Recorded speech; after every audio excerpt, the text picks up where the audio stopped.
Hello everyone, আগের পার্টে তো তোমরা দেখেইছিলে আজকে দিদির ডেলিভারি হচ্ছে।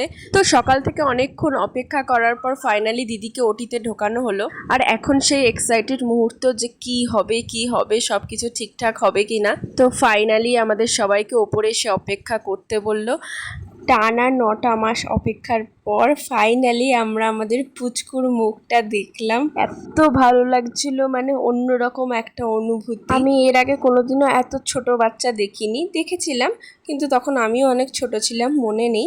কিন্তু এখন এরকম বাচ্চা দেখে আমার এত ভালো লেগেছে আর সবাই ভীষণ খুশি হয়েছে। তারপর নার্সিংহোমের সকল স্টাফদের জন্য এবং ডাক্তারের জন্য মিষ্টি আনা হয়েছিল। তার কিছুক্ষণ পরেই দিদিকে বেড়ে দেওয়া হয়েছিল আর আমরা এদিকে পুচকুর জন্য সমস্ত জামা আর যা যা প্রয়োজনীয় জিনিস লাগে সেইগুলো কিনে নিয়ে এসেছিলাম। তো মা অ্যান্ড বেবি দুজনাই ফিট অ্যান্ড ফাইন। তো আজকের মিনি ব্লগটা এখানেই শেষ করছি, দেখা হচ্ছে নেক্সট মিনি ব্লগে, বাই।